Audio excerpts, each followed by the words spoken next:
Alright, y'all see the title of the video, 3 disturbing, 2 scary stories. But this is going to be part 1, so stay tuned. We're going to get into this scary story. Let's get it.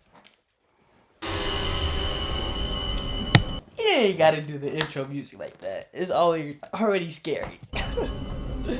It's already scary, dog. Story 1 by Ranger Rabbit. Uh-oh. This happened a few months ago. Oh, nah. I've been driving for Lyft for a few years now, and I usually stick to late night shifts. The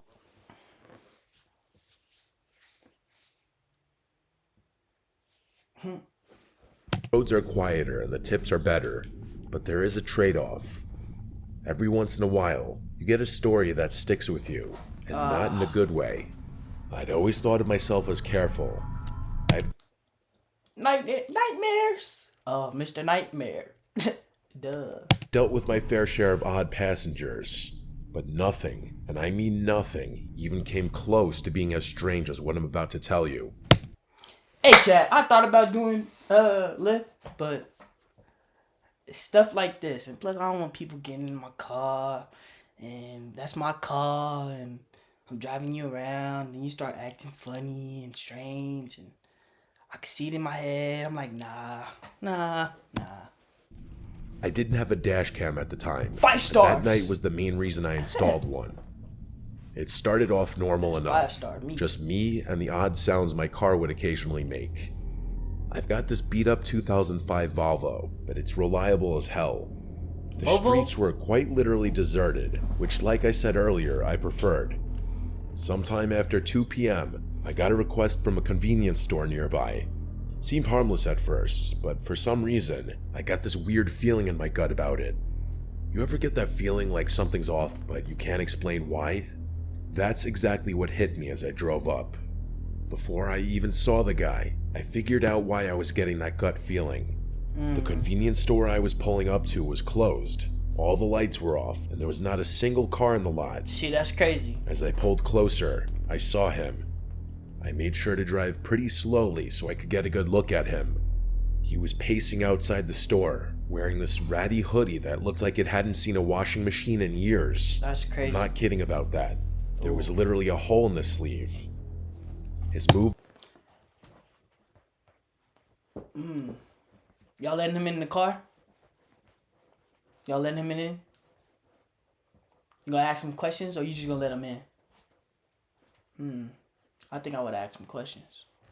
But then again, he already ordered the lift. Yeah, see, this is a janky situation. Movements were jerky, like he couldn't stand still, and he kept glancing over his shoulder like he thought someone was after him. If I had to guess, he was on something. I probably should have just canceled the ride and driven away. I even hovered my finger over the cancel button, but I didn't for whatever reason. Should have canceled that thing. I unlocked the doors, and he slid into the back seat without a word. I regretted my decision the moment I took my foot off the brake. Most people either scroll on their phones or stare out the window. Oh, he was probably staring at him. He was staring at him. He just sat there, staring at me. Oh, I knew it. Not blinking, not looking away, just staring directly at me. I tried not to stare back, but I couldn't help but catch his eye a couple of times. He looked kind of angry, which was also pretty unsettling.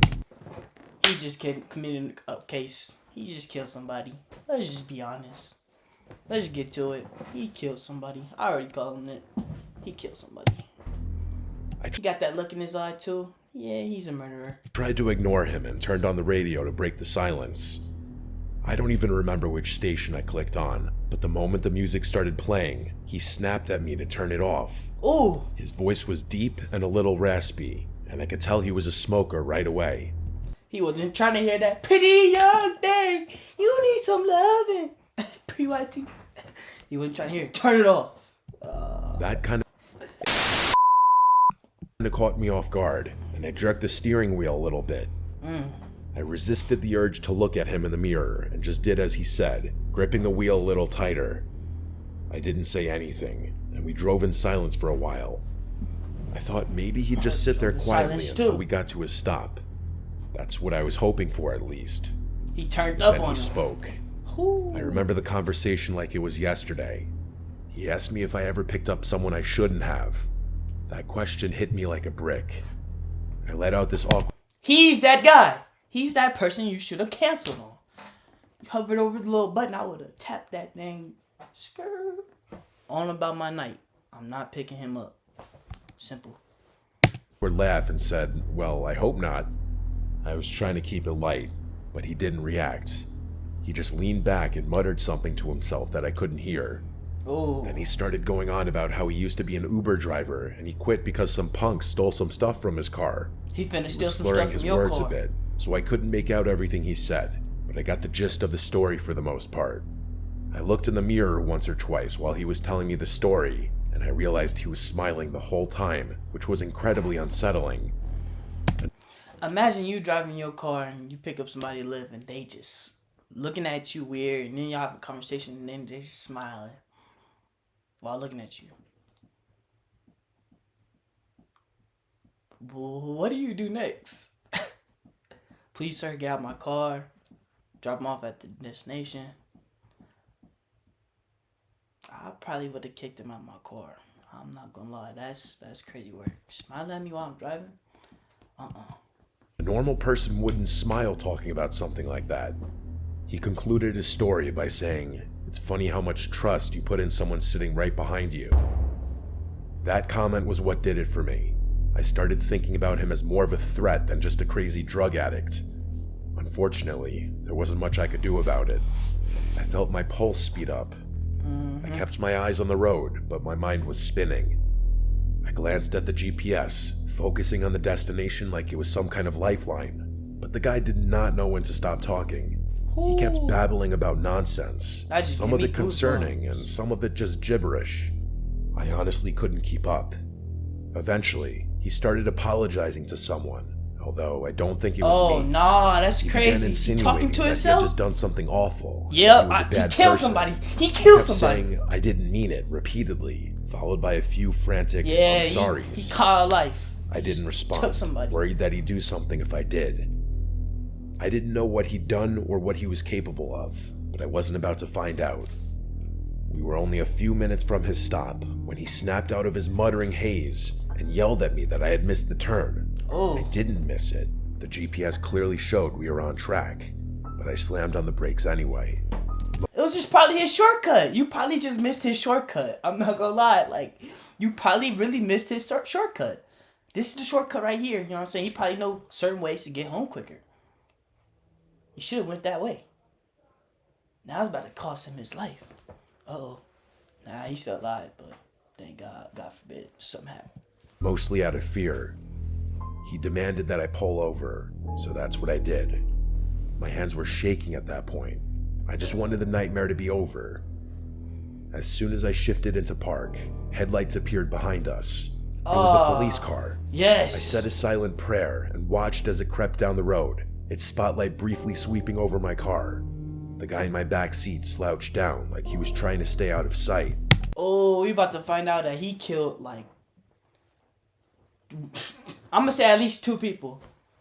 They gonna get pulled over and he killed like 2 people. I turned my head and saw him lying almost perfectly flat on my back seat with his eyes Oh, closed. he was ducking the I pole. whipped my head back around before he saw me, trying to keep my breathing steady. He stayed in that position for a really uncomfortable amount of time. I wanted to ask him to leave.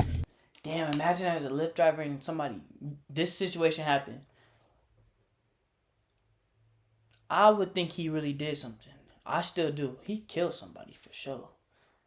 What do you do though? Like, hey, bro, can you get out of my car? Nah, that's not the right approach. Get out of my car. Nigga, get out! Nah, that's crazy. But decided against it. Eventually, he lifted his head and told me I had gotten lucky. Before I had a You chance finna to be do next. anything, he opened my You car finna door be and next. disappeared. I ended up calling my shift short after that. Ooh. I was shaken up and didn't feel like driving around anymore. It wasn't until a few weeks later that I came across something on my phone that proved how dangerous of a situation I had been in. Oh. According to a news article, a convenience store had been robbed on the night I picked up that passenger. He did it. It was 2 blocks from where I had picked that guy up. 2 It blocks makes away. me sick knowing I was inches away from a dangerous criminal who could have harmed me if he had chosen to. If he wanted I'm to. a little scared to contact the police about this. I try to avoid law enforcement for various personal reasons I won't get into. I'm not really sure if my report would even help. Either way, I'm much more cautious about who I let in my car. Yeah, we're gonna stop it right there because that's crazy. Story 1 is crazy. I'm not letting nobody in my car that I fear is gonna do something to me. Nah. But Lyft is different type of things, but gotta take a risk.